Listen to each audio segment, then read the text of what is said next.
নমস্কার বন্ধুরা, সবাই কেমন আছো? আশা করি ভালোই আছো। আমিও ভালো আছি। তো আবারও আজকে একটা রেসিপি নিয়ে চলে এসেছি। হ্যাঁ, এটা নতুন রেসিপি নয়, সবাই জানো। তো আমি কিভাবে বানাই সেটাই আজকে দেখাবো। আজকে বানাবো ঝিঙে আলু পোস্ত। তো বড়দের প্রণাম, ছোটদের বুক ভরা ভালোবাসা দিয়ে আজকের ভিডিওটা শুরু করছি। নিয়েছি সবজি, ঝিঙে, আলু, কাঁচা লঙ্কা, টমেটো, আর নিয়েছি এদিকে দেখো কিছু মশলা, নুন, হলুদ, জিরে গুঁড়ো, নিয়েছি চিনি, কালো জিরে, পোস্ত, আর নিয়েছি সর্ষের তেল। তো ভিডিওটা শুরু করা যাক। গ্যাসের উপরে বসিয়ে দিয়েছি কড়াইটা গরম হয়ে যেতে দেখো দিয়ে দিয়েছি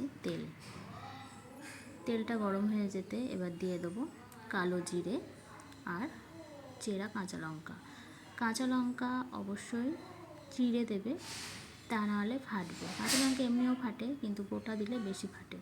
যারা পুরনো যারা রান্না করো তারা তো জানোই, যারা নতুন তারা জানো না, তাদের জন্য এটা বললাম। তো অবশ্যই কাঁচা লঙ্কাটা ফাটিয়ে দেবে, চিড়ে দেবে। তো তারপর দিয়ে দিলাম দেখো আলু।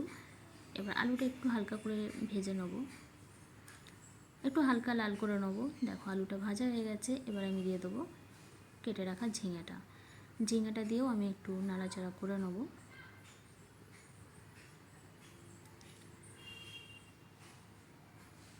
তো যারা আমার চ্যানেলে নতুন আছো, যদি আমার এই ভিডিওটা ভালো লেগে থাকে অবশ্যই চ্যানেলটাকে সাবস্ক্রাইব করে পাশে থাকা বেল আইকনটা প্রেস করে অল নোটিফিকেশানটা অন করে দেবে, তাহলে আমার নতুন নতুন ভিডিও সবার আগে তোমাদের কাছে পৌঁছাবে। তারপর দেখো দিয়ে দিলাম টমেটো আর নুনটা দিয়ে দিলাম। এই সময় ভাজার সময় নুন দিয়ে দিলে বেশ সবজির ভেতর অবধি গিয়ে পৌঁছায়, স্বাদটা বেশ সুন্দর হয়। আর তার সঙ্গে টমেটোটাও গলে যাবে, মিশে যাবে, ভালো লাগবে খেতে। তারপর দিয়ে দিলাম হলুদ গুঁড়ো। এবার ভালো করে একটু নাড়াচাড়া করে নেব। আর আজকের রান্নাটা কেমন লাগলো সবাই অবশ্যই একটা কমেন্টের মাধ্যমে জানাবে। তোমাদের একটা কমেন্ট আমাদের নতুন নতুন ভিডিও দিতে উৎসাহ দেয়, একটা কমেন্টের আশায় থাকি। তো একটু ঢাকা চাপা দিয়ে দিয়েছিলাম, দেখো একটু জল বেরিয়ে গেছে।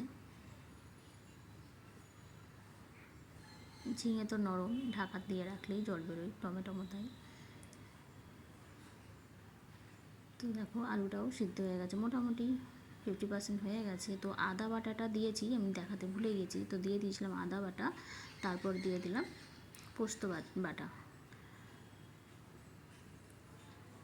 পোস্ত বাটাটা দিয়ে এবার একটু নাড়াচাড়া করে নেবো।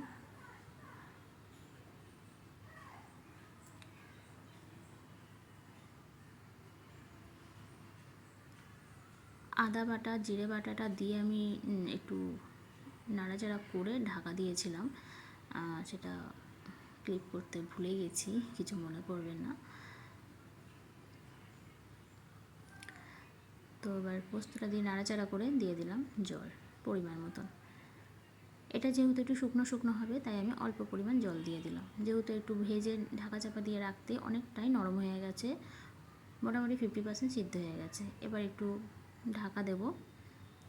দেখো ঢাকা খোলার পর অলমোস্ট রেডি রান্নাটা। এবার দিয়ে দেবো একটু চিনি। নিরামিষ রান্না, এরকম রান্না একটু মিষ্টি ঝাল মিশিয়ে বেশ ভালোই লাগে।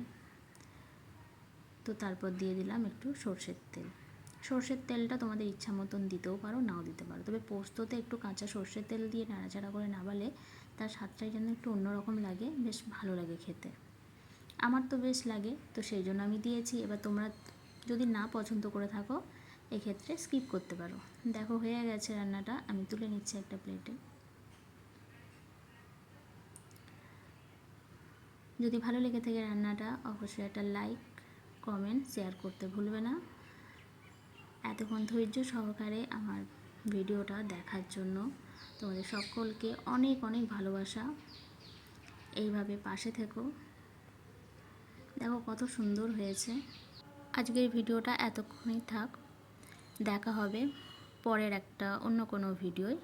তো ততক্ষণ তোমরা সবাই খুব খুব ভালো থাকবে, সুস্থ থাকবে, আর এইভাবে আমার পাশে থাকবে। ধন্যবাদ।